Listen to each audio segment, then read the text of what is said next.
Le miroir du prince de Floralirisa, chapitre 11. Le plus mauvais choix de ma vie. Que les minutes qui avaient suivi avaient été humiliantes.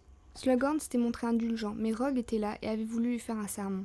S'en était suivi une longue conversation dans son bureau. Rogue voulait l'aider, mais il devait s'en sortir seul, sans l'aide d'aucun autre mange-mort, fût-il Rogue lui-même. La gloire ne devait revenir qu'à lui. Plus il serait reconnu, plus il serait en position de protéger Belladone. Et tout d'un coup, pendant qu'il se défendait d'avoir besoin de son aide, il avait senti quelque chose fouiller ses pensées. Drago repoussa aussi fort qu'il le pouvait la tentative de légimancie du professeur Rogue, dans un sursaut et avec force. Son parrain avait été d'une aide inestimable au cours de sa scolarité, mais être confronté à lui avait révélé un point important auquel il n'avait pas pensé dans l'élaboration de son plan. Il pouvait remplir sa mission avec autant de brio qu'il le voulait, il ne pourrait en revanche jamais cacher les causes de son obéissance à Voldemort. Le Seigneur des Ténèbres pouvait percer à jour tous les mensonges, oui, il avait résisté à Rogue, il l'avait fait de toutes ses forces pour protéger Hermione. Il était même surpris d'avoir réussi à ne pas plier devant les talents de légimancie de son mentor. Mais devant Voldemort, en personne, ce serait une autre affaire. L'entretien s'était fini de façon houleuse. Rogue lui reprochait de ne pas se rendre à ses convocations. La vérité est qu'il n'en avait ni le temps ni l'envie, et les avait systématiquement oubliés ou évités. Le professeur avait également évoqué les soupçons qui pesaient sur lui pour la tentative ratée du collier d'opale. Drago s'en était défendu, il n'allait certainement pas lui confier ses échecs. Drago était en colère. Le fait que son professeur essaye de lire dans ses pensées, s'apprêtant à découvrir le changement qui s'était opéré en lui, l'avait mis hors de lui. C'était donc furieux qu'il rejoignit la salle sur demande. Une salle pour rencontrer Belladone, une salle pour rencontrer Belladone, une salle pour rencontrer Belladone. La salle était là. Une petite porte en bois, barrée d'arabesques métalliques. La porte s'ouvrit et Hermione apparut, vêtue de sa robe de soirée. Elle était plus belle encore que dans tous les scénarios qu'il s'était fait quand il imaginait leur première rencontre. Drago, dans son costume sombre, contrastait fortement.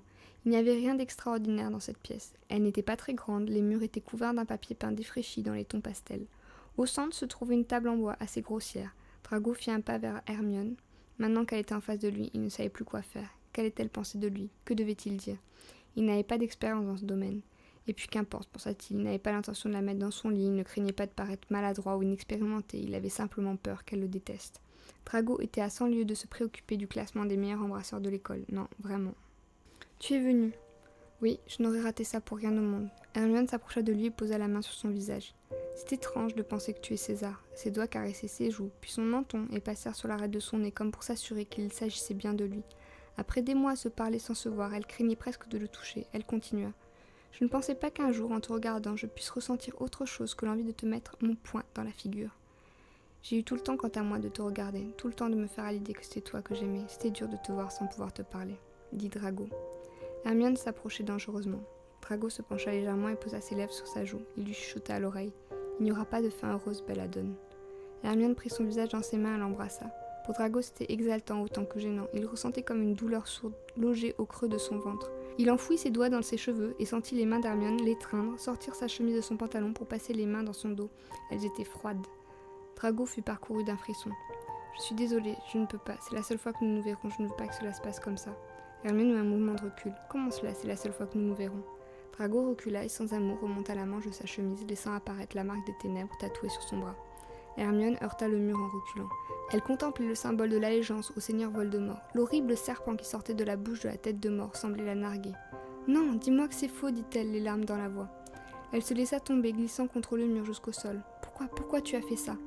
Je pourrais te dire que je n'avais pas le choix, que la pression familiale était là, mais ce serait faux, dit-il en s'asseyant à côté d'elle. Je n'ai regretté ce geste que quand je me suis rendu compte qu'il nous séparerait. J'étais trop stupide à l'époque pour m'apercevoir que par lui je vendais mon âme. Hermione posa sa tête sur sa poitrine. Elle était secouée de sanglots. Tu pourrais changer de camp, tu pourrais chercher la protection de Dumbledore. Drago lui caressait les cheveux et le regardait droit devant lui, subissant de plein fouet les conséquences de ses actes. Toi qui es l'ami de Potter, tu sais comme moi pourquoi il est célèbre. Il est celui qui a survécu. Je peux te garantir que son titre vaut largement la renommée qu'il a. Personne n'échappe au Seigneur des Ténèbres. Tôt ou tard, il vous rattrape. Mais il ne sera pas dit que ma servitude était vaine, dit Drago en baissant la voix. On n'entendait plus que les sanglots d'Hermione.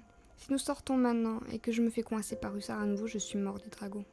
Restons là si tu veux. Je trouverai bien un sort demain matin pour rendre mes vêtements un peu plus passe-partout, proposa Hermione en essuyant ses yeux. Si j'avais été McLaggen, j'aurais fait la demande explicite d'un lit et nous aurions pu dormir plus confortablement, dit Drago en riant brièvement. Ne me parle plus de lui, j'ai mis un temps fou à m'en débarrasser. Rappelle-moi de ne plus jamais avoir d'idées aussi stupides. Hermione s'installa contre Drago et ne tarda pas à s'endormir. Lui ne s'endormit pas aussi vite. Les bras autour d'elle, il profitait de chaque seconde passée en sa compagnie. Il goûtait à la joie d'avoir ses cheveux en bataille contre lui, d'entendre sa respiration lente et profonde. Le matin arriva plus rapidement qu'il ne l'aurait pensé.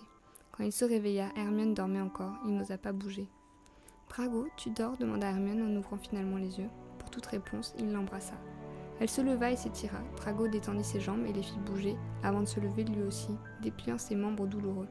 Hermione avait rapporté quelques gâteaux de la fête et les avait rangés dans un des placards présents. Elle offrit de partager avec lui.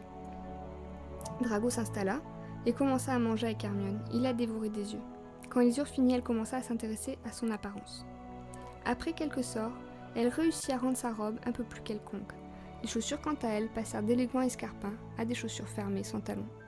Drago la regardait se transformer. Il tira les manches de sa chemise pour cacher la marque. Il était temps. Il pointa sa baguette. « Oublie. Expelliarmus !» riposta aussitôt Hermione. La baguette de Drago vola dans les airs. « Qu'est-ce que tu avais l'intention de faire ?» demanda Hermione en colère. « Je dois le faire, il n'y a pas d'autre solution. Tu sais trop de choses sur moi. Et si nous continuons à nous voir, le Seigneur des Ténèbres n'aura aucun mal à lire en moi. Tu dois devenir un lointain souvenir. Je ne dois plus souffrir en pensant à toi, sinon ce sera la première chose qu'il verra en moi. » « On a toujours le choix, Drago, répondit-elle d'une voix froide. Si tu avais du courage. Parle-moi du courage, Hermione, la coupa-t-il. Tu me demandes de quitter les Mange-Morts pour toi, mais est-ce que tu serais prête à t'allier aux ténèbres pour moi, hurla Drago. Non, parce que ce qu'ils font est mal. Tu sais comme moi faire la différence entre le bien et le mal. En les quittant, je ne pourrais pas faire le bien. Un mort ne fait pas le bien, il ne fait rien. Drago s'était éloigné d'Hermione en disant ces mots. Tu crois qu'on pourra être ensemble et heureux si je quitte les ténèbres? Tu te trompes. Nous ne pourrons jamais être ensemble. Jamais. Et je souffre à cette idée à chaque fois que je te vois. Tu manges, je souffre. Tu ris, je souffre. Tu me dépasses sans me voir. Je souffre. Drago la saisit par les épaules et la prit dans ses bras. Je ne peux pas te perdre. Je ne veux pas te perdre. Je ne veux pas te croiser et te regarder avec dédain comme je l'ai toujours fait, répondit Hermione. Tu oublieras César, et tu regarderas Drago avec dédain, et c'est ce qui sauvera ma vie et ta vie. Belladone, je t'aime, si tu savais à quel point. Il l'embrassa une dernière fois. Ce fut un long baiser, intense et profond. Hermione sanglotait, suppliait, l'embrassait tout à la fois. Ce ne fut certainement pas la meilleure performance de la liste des embrasseurs de Poudlard, mais la plus sincère et la plus désespérée. Puis soudainement, il s'empara de la baguette d'Hermione et se jeta en arrière. « César, je t'en supplie, gémit Hermione. » Drago pointa la baguette d'Hermione sur elle et prononça les mots qui tueraient César. Il utilisait un sort bien plus complexe qu'Oubliette. Un sort où il pouvait, avec ses faibles connaissances en légimancie, détricoter toute la soirée. Il enlevait tous les souvenirs qui avaient trait à lui, toutes les angoisses. Il revécut la soirée à travers les yeux d'Hermione. Ah, Merlin, la prochaine fois qu'il croiserait McLaggen, il trouverait une excuse pour lui casser la figure. Il arriva à leur rencontre dans la salle sur demande. Bien sûr, ils se reconnaissaient.